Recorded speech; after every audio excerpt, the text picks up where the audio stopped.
La question orale numéro 680 de Madame Martine Filleul au ministre d'État, ministre de la Transition écologique et solidaire.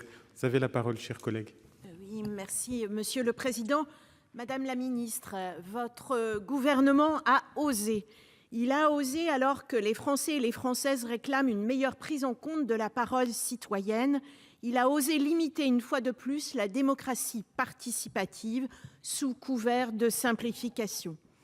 Un décret du 26 décembre pris en application de la loi du 10 août 2018 pour un État au service d'une société de confiance remplace expérimentalement pendant 3 ans l'enquête publique normalement prévue pour les projets soumis à autorisation environnementale par une consultation en ligne dans les régions de Bretagne et dans les Hauts-de-France.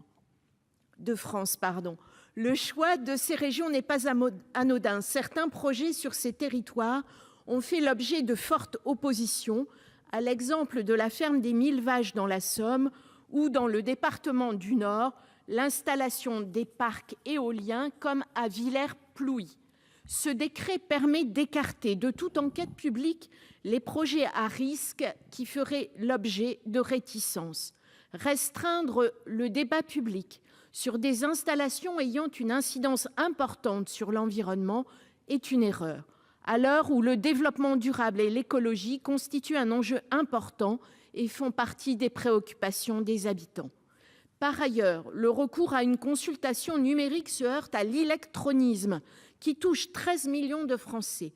Dans les Hauts-de-France, 11% de la population est concernée. Cette décision va donc à rebours d'une volonté de participation du plus grand nombre, en excluant de fait de nombreuses personnes. Cette expérimentation marque au mieux une totale déconnexion de votre gouvernement des réalités du quotidien de nos concitoyens et au pire un profond mépris. Aussi, Madame la Ministre, ne pensez-vous pas qu'il conviendrait de mettre un terme à cette disposition? Je vous remercie. Merci, chers collègues. Madame la ministre, vous avez la parole. Monsieur le président, mesdames, messieurs les sénateurs, madame la sénatrice Filleul, vous avez interpellé François de Rugy au sujet de l'expérimentation prévue par le décret du 24 décembre 2018, pris en application de la loi du 10 août 2018 pour un État au service d'une société de confiance. Cette loi a acté le principe de cette expérimentation qui vise à substituer à l'enquête publique une procédure de participation par voie électronique dans le cadre de la procédure d'autorisation environnementale, et je voudrais vous rassurer sur ce point. Cette substitution ne vise pas à restreindre les possibilités de participation des citoyens, ni à réduire la garantie de la prise en compte de leurs observations de manière transparente et objective. Le remplacement de l'enquête publique par une participation par voie électronique dans le cadre de cette expérimentation est conditionné à des garanties qui visent à renforcer la participation du public en amont, telles que la concertation préalable avec garant du Code de l'environnement, sans pour autant négliger la phase aval, la participation par voie électronique à proprement parler, avec le maintien d'une exigence d'accès à tous à l'information et à la participation. L'objectif de l'expérimentation est bien d'inciter les porteurs de projets à réaliser une concertation approfondie le plus en amont possible, avant le dépôt des demandes d'autorisation, c'est-à-dire au moment où il est encore possible de faire évoluer le projet substantiellement.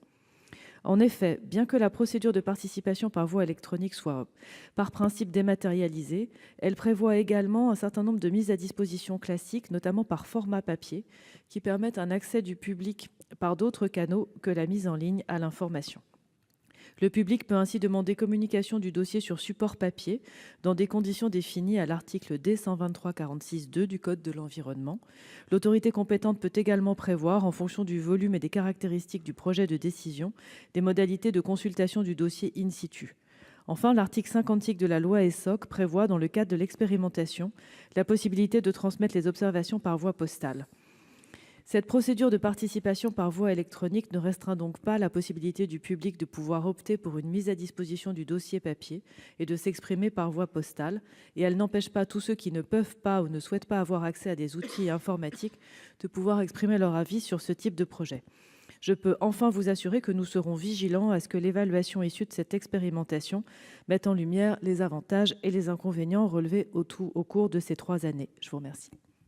Merci, Madame la Ministre. Madame Filleul, vous avez 24 secondes. Je vous remercie, Monsieur le Président, Madame la Ministre. Merci de votre réponse qui contribue pour partie à me rassurer, car effectivement, vous évoquez des dispositifs en amont qui permettent de développer des consultations écrites et également de la concertation.